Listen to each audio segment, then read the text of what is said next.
इस वीडियो में हम नर्नेस्ट इक्वेशन के बारे में स्टडी करने वाले हैं।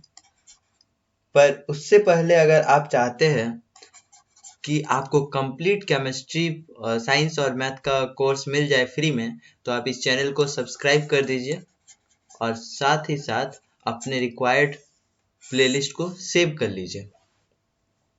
नर्नेस्ट इक्वेशन इलेक्ट्रोकेमिस्ट्री का बहुत इंपॉर्टेंट पार्ट है। सबसे पहले समझ जाते हैं कि ये नर्नेस्ट इक्वेशन है क्या। देखिए, जो सेल के बारे में हम स्टडी किए, ये सेल चाहे वो गैल्वेनिक सेल का कोई भी हिस्सा हो, चाहे वो डेनियल सेल हो या कोई और सेल हो, कोई भी सेल में जो इलेक्ट्रोकेमिस्ट्री में हम स्टडी करते हैं, इस तरह का जो केमिकल एनर्जी और इलेक्ट्रिकल एनर्जी को कन्वर्ट करते हैं, उसमें जो कंसंट्रेशन होता है इस आयंस का, यानी कि यहाँ पे जो आयंस प्रेजेंट है, यहाँ जैसे Zn2+ आयन प्रेजेंट है, यहाँ पे Cu2+ आयंस प्रेजेंट है। सो इस आयंस का जो कंसंट्रेशन होता है, वो कंसंट्रेशन जरूरी नहीं है कि 1 ही हो, 1 मोलर ऐसे 1 m ही हो, 1 मोलरिटी इसका 1 ही हो, ऐसा कोई जरूरत नहीं। सो जब कंसंट्रेशन इसका ज्यादा या कम होता है, तब हम नर्नेस्ट इक्वेशन का यूज करते हैं। नर्नेस्ट इक्वेशन क्या है, सबसे पहले देखिए, ये है नर्नेस्ट equation. E of ions equal to RT by ZF logarithm of ion naught by ion I। इसका क्या मतलब हो रहा है? E मतलब EMF, उस आयन का जो EMF होगा वो इक्वल टू होगा RT। R हो गया गैस कांस्टेंट, T उस पॉइंट का टेम्परेचर, बाय ZF। Z होता है उसका वैलेंसी कितना है, उस आयन का वैलेंसी कितना है। कभी कभी Z को हम N से भी रिप्रेजेंट करते हैं, सो N रिप्रेजेंट करने का मतलब है कि वो उस आयन का वैलेंसी कितना है। और फिर Ln यानी कि लोगरिथम आयन का नॉट, यानी कि outside concentration of ion under consideration, मतलब उस आयन का कितना कंसंट्रेशन उसमें प्रेजेंट है जिसको हम कंसीडर शायद ना कर रहे हो, यानी कि वो आयन डिपॉजिट होने के बाद जो बनता है। इसको हम एग्जांपल से समझेंगे। और ये आयन का इनिशियल जो कंसंट्रेशन है वो है। यहाँ F जो है ये फैराडेज कांस्टेंट है, और फैराडेज कांस्टेंट का वैल्यू होता है 96500 कूलम पर मोल। अब इसको समझने के लिए एक एग्जांपल लेते हैं हमारा डेनियल सेल का। ये है हमारा डेनियल सेल। यहाँ पे जब हम नर्नेस्ट इक्वेशन को अप्लाई करेंगे तो हम क्या समझे, E of ion is equal to RT by NF, N या Z कुछ भी लिख सकते हैं, log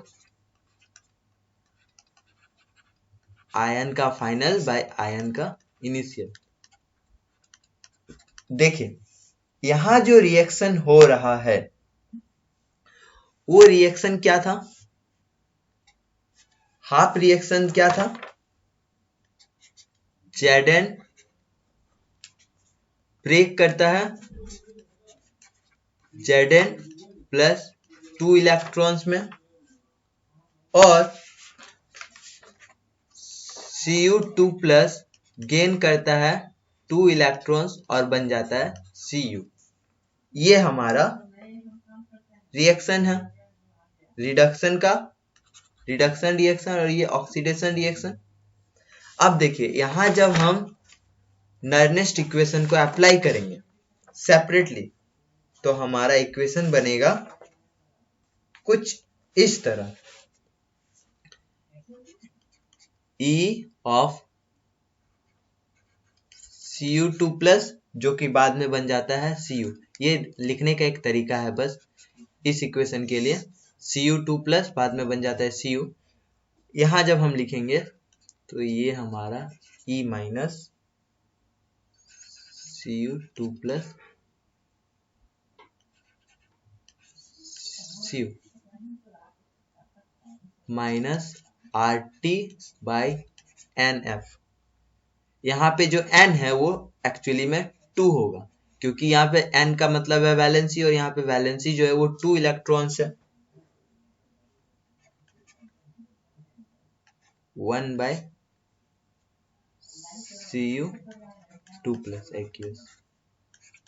अब यहाँ पे आपको ये भी समझना होगा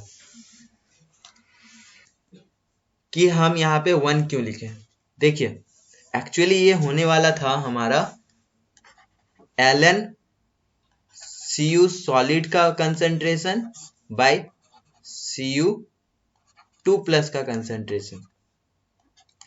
लेकिन जब सॉलिड होता है तो इसका कंसंट्रेशन हम 1 ले लेते हैं, क्योंकि ये एक्वेस में प्रेजेंट नहीं रहता, ये सेपरेटली प्रेजेंट रहता है। सो ये हमारा 1 हो गया और ये हो गया Cu2 प्लस। हम जब भी एक्वेस में रहेगा तब उसका कंसंट्रेशन को कंसीडर करेंगे। अगर वो सॉलिड फॉर्म में प्रेजेंट रहेगा तो उसका कंसंट्रेशन हम सिंपली 1 ले लेंगे और उसको अवॉइड करेंगे। अब ये जो नया टर्म है, ये तो पूरा नर्नेस्ट इक्वेशन से आया। ये जो नया टर्म यहाँ दिख रहा है, ये कुछ नहीं है, ये बस EMF है। अगर Cu2 प्लस और Cu का यानी कि इसका कंसंट्रेशन यूनिटी होता, मतलब 1, इसका मोलरिटी 1 होता, यानी कि ऐसे भी समझ सकते हैं कि number of moles per unit volume इसका 1 होता, तो ये ECU2 प्लस Cu होता। अब इसी इक्वेशन को हम जिंक के लिए भी अप्लाई करेंगे, तो हमारा इक्वेशन बन जाएगा Zn2 प्लस, जो कि बन जाता है Zn। ये बस लिखने का तरीका है। ये हमारा आएगा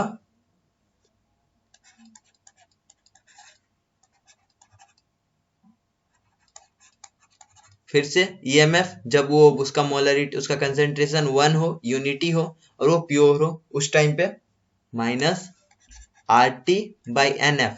N यहाँ भी 2 होगा, देखिए वैलेंसी इलेक्ट्रॉन्स 2 है, इसीलिए N हमारा फिर से 2 होगा, NF।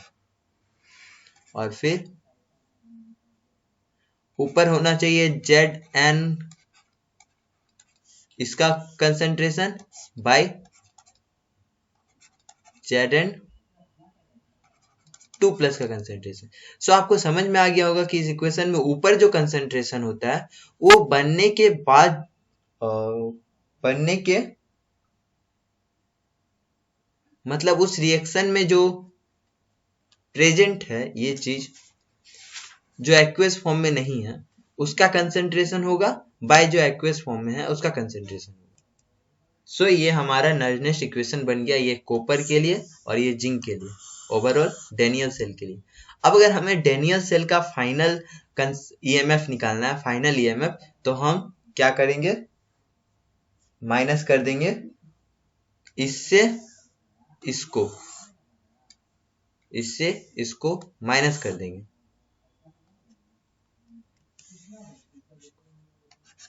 यहाँ रिडक्शन होगा, यहाँ ऑक्सीडेशन होगा। सो अब हमें फाइनल जब निकालना है तो हम चलिए फाइनल निकाल लेते हैं।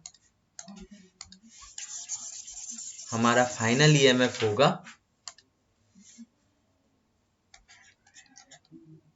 उस सेल का EMF जो होगा वो होगा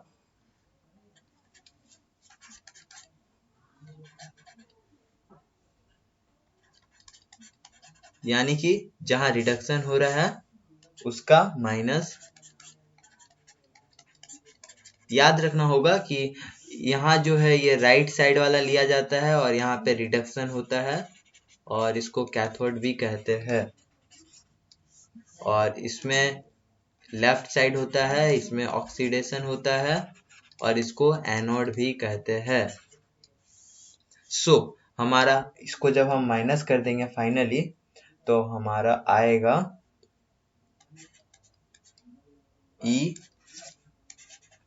Cu2 plus Cu minus RT by 2F log 1 by Cu2 plus minus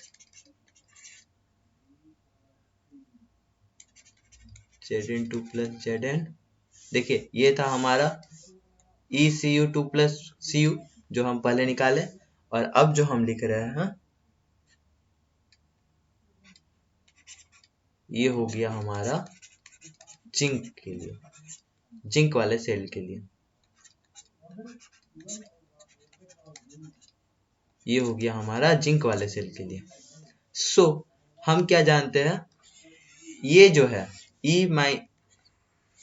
ये कंप्लीटली बन के बनता है फाइनल सेल का EMF।